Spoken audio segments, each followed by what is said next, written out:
रोती बिलखती ये नन्ही बच्ची अपने पिता का इंतजार कर रही है, जो अब कभी लौट कर नहीं आएगा। बीती 10 जुलाई को उसके पिता मोहसिन की उत्तर प्रदेश के हरदोई में एक ट्रेन हादसे में मौत हो गई। 26 वर्षीय मोहसिन बिहार के किशनगंज जिला अंतर्गत बहादुरगंज प्रखंड की देसिया टोली पंचायत स्थित धापड़ बस्ती के रहने वाले थे। वो मजदूरी करने के लिए हिमाचल प्रदेश के कांगड़ा जा रहे थे, लेकिन रास्ते में ही एक हादसे का शिकार हो गए। मोहसिन अपने पीछे 2 साल की बेटी और गर्भवती पत्नी को छोड़ गए हैं। मजदूरी करके परिवार का पालन पोषण करने वाले मोहसिन की मौत के बाद परिवार गहरे आर्थिक संकट में आ गया है। 4:30 बजे ते मुकुती मी स्टेशनवर पोहोचे तसना मी तोरसे बात करू वहाँ मी यार फोन दोबारा नहीं लागले मो कोई धक्का दे भले मो के जाए दिया लागो गई कदी। कब फोन आया था आपके पास? 4:30 बजे। हमसे 4:30 बजे बात हुई थी। वो बोले कि हम स्टेशन पहुंच के बात करेंगे, लेकिन उसके बाद फोन नहीं आया। हमको लग रहा है कोई धक्का दे दिया होगा। मेरी एक औलाद है, हम लोग अब किसके भरोसे रहेंगे? हमको आप लोग इंसाफ दीजिए। मरिया गए मरिया আমি মোর একটা আছে একটা মোর মুখ ছুড়ে গিয়ে দে মি কার बरसात रोम गए मां मी कन्ने खामू मुख तुमरा इंसाफ करे दिवेन गए दौलत। फोनत की बात है जिनको फुरत कोई बात नहीं हो इधर बात कॉल की तुम मालूम है तुम्हें चाय पे उठे मैं स्टेशन पहुंचे और बात तुमने फोन लगामू। वो बोले कि तुम लोग माँ बेटी चाय पी लेना, हम ट्रेन से उतर के फोन करेंगे। उसके बाद फिर फोन नहीं आया। हमको लग रहा है कोई धक्का दे दिया है। और मोर से यार दोबारा बात नहीं हो मोकला के कोई उछा से वहाँ धक्का मरिया गए तो साहब फिर खबर के दिले मो खबर एकटा बेर छा दिले ते मो को दिगी ती मोसी मेरा आदमी पुलिस मैंने क्या एक लड़का दिया, बोला कि यहाँ बॉडी गिरा हुआ है, लेकर चले जाइए। बॉडी कहाँ चले पड़ा? आप मुझे मालूम नहीं कि कुनिया अच्छे मैं तो हमको नहीं पामना तो मैं अकल नहीं चले अकेले चलना थे तो की लागत होता है कि जवाब लावा के वो को धक्का मरिया यार इन लोगों में कुछ नहीं लावार मैं अपने आप को गिरवा नहीं चाहते गए माँ कोई देखिए अपना भी परिवार छोड़े जाए कोई जा जाए मरिया माँ ये तो पता नहीं कहाँ गिरा था। हाँ, वो अकेले थे। हमको लग रहा है कि कोई धक्का दिया है। कोई कैसे अपने परिवार को छोड़कर मरना चाहेगा? अपने परिवार का पेट भरने के लिए गया था। दिन कमाते थे, रात खाते थे। लेबर था, बिल्डिंग का काम करता था। हमको इंसाफ कर दीजिए, हमारा तो सब कुछ छिन गया। मेरे आगे पीछे कमाने वाला कोई नहीं है, मेरे पास घर नहीं है। मोडल कोई छे आगू पीछू कोई नहीं कमाने वाला छे। छोटी बेटी मोरे खान घोर नहीं छे, खनर कुछ नहीं छे। मैं कन्ने रो माखले रो आप हम तुमरा कहंदी मो कुछ होबे तब ना मेरो आप खार सारे रो में मोर आगू पीछू और कोई नहीं छे। ट्रेन टिकट से मिली जानकारी के अनुसार 9 जुलाई को मोहसिन किशनगंज से पठानकोट के लिए जनरल कोच में सवार हुए थे। परिवार को बताया गया कि हरदोई के पास वो चलती ट्रेन से गिर पड़े, जिससे उनके सिर में गंभीर चोट आई। हादसे के बाद उन्हें अस्पताल ले जाया गया, लेकिन इलाज के दौरान 11 जुलाई को उनकी मौत हो गई। परिवार को शक है कि मोहसिन के साथ मारपीट की गई और उसके बाद उन्हें ट्रेन से धक्का दे दिया गया।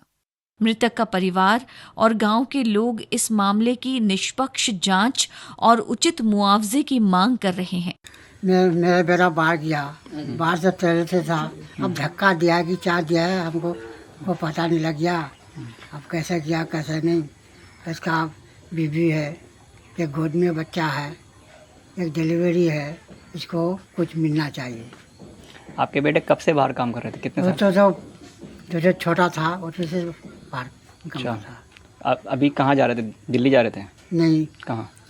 हिमाचल जाता है। हिमाचल में काम करते थे। अच्छा, मजदूरी करते थे? हाँ, मजदूरी करता है। अच्छा, तो कभी क्या पहले ऐसा कोई घटना हुई थी इनके साथ? कहीं नहीं, घटना नहीं हुआ है। कभी कुछ ऐसा? कभी नहीं। पहली बार आया।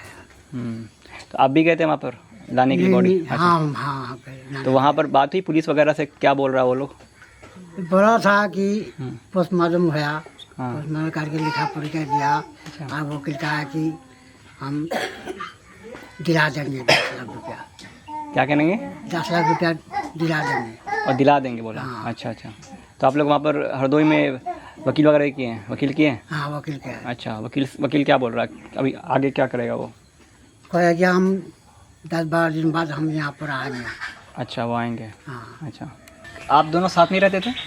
हाँ पहले साथ में रहते थे ना, तो वो पहले दिल्ली गया था ना, तो वो घर आया था। अच्छा तो इधर मैंने इसको फ़ोन किया तो मेरे पास आ जाए, इधर मेरा काम है। अच्छा तो ये ठेकेदार के पास दोनों करेंगे, साथ में अच्छा। करेंगे। तो जब इसको मैं थोड़ा किराया भाड़ा भी भेजा 2-4 हज़ार रुपये आने के लिए, तो यहाँ से वो किशनगंज से उधर लखनऊ तक पहुँच गया। तो मैं उससे बात किया था जब वो बुधवार के दिन बैठे थे ना, तो बीपीआर के दिन 10 बजे बात किए थे उससे। उसके बाद मैंने फ़ोन नहीं लगा, चला मैंने सोचा पठानकोट में पहुँच जाएगा तो फिर फ़ोन करेंगे उसको। अच्छा। जब मैंने 9 बजे फ़ोन लगाया ना तो नहीं लगा था। तो फिर मैं खाना वाना खाने, मैंने सोचा नेटवर्क का प्रॉब्लम होगा। तो खाना वाना खाने बैठा तो फिर मेरा मामी है ना, उसी ने फ़ोन लगा के बोला मुझे। आप बहुत साल से काम कर रहे हैं बाहर में कभी कोई ऐसा हुआ कि कोई किसी ने दुर्व्यवहार किया हो? नहीं ऐसे कुछ नहीं हुआ था। ऐसे हम तो बाहर तो बचपन से जा रहे, जैसे 10-12 साल से। तो ऐसे कुछ भी नहीं हुआ था। ये पहली बार मेरे भाई के साथ है। मेरा भाई भी बचपन से खट रहा है ना, तो उसके साथ ऐसे कुछ भी नहीं हुआ था।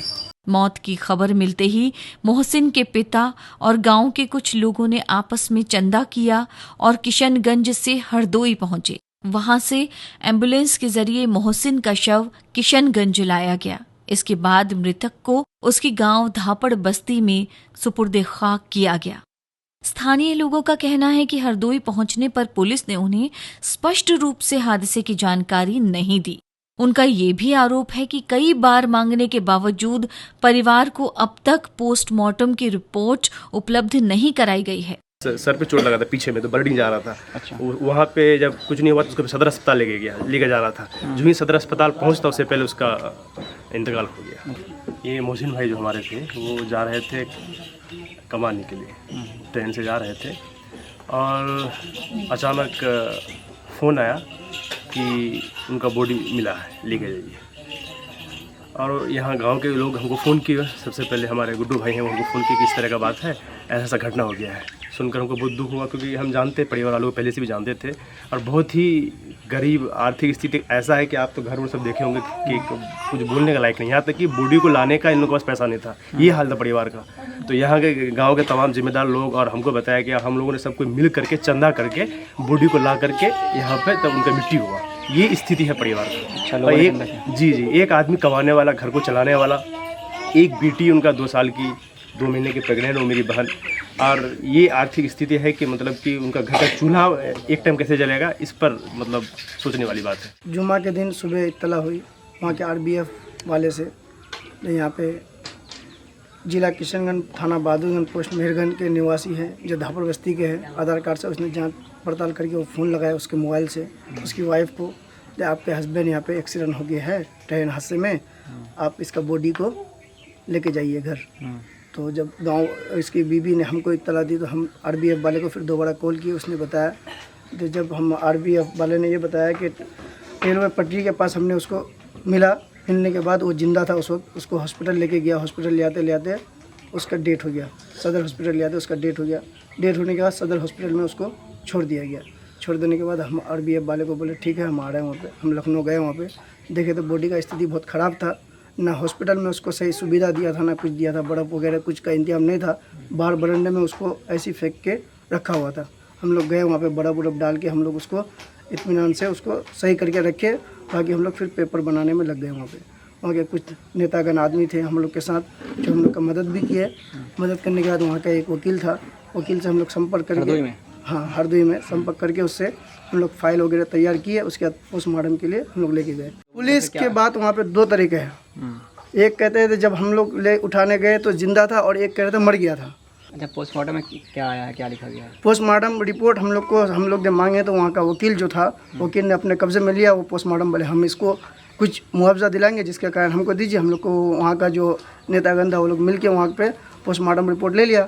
हमारे बिहार में नहीं था, अगर हमारे बिहार में रहता तो पोस्टमार्टम वगैरह रिपोर्ट वगैरह सब हम लोग अपने हाथ में लेते। वहाँ का मामला हम लोग समझ में नहीं पाए थे, वहाँ कैसे क्या हुआ नहीं हुआ। पोस्टमार्टम में भी किया तो हम लोग को इतना इत्तला नहीं दी गई, वहाँ से निकाला भी तो नहीं दिया गया, ना हम लोग के हाथ में पेपर दिया, सिर्फ बॉडी दे के हम लोग को वहाँ से रवाना कर दिया। मोहसिन के परिवार को मुआवजा दिलाने में मदद कर रहे वकील से हमने फोन पर बात की।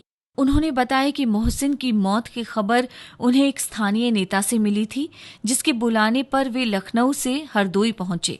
वहां उन्होंने मुआवजा दिलाने के लिए जरूरी कागज तैयार करवाए और इसी काम में अपनी जेब से पैसे भी खर्च किए। जब हमने उनसे एफआईआर की कॉपी और पोस्टमार्टम की रिपोर्ट के बारे में पूछा तो उन्होंने बताया कि पोस्टमार्टम रिपोर्ट अभी हरदोई में ही है और उनके पास उसकी कॉपी नहीं है। आगे उन्होंने बताया कि वो जल्द ही किशनगंज आकर मुआवजा दिलाने की प्रक्रिया में पीड़ित परिवार की सहायता करेंगे।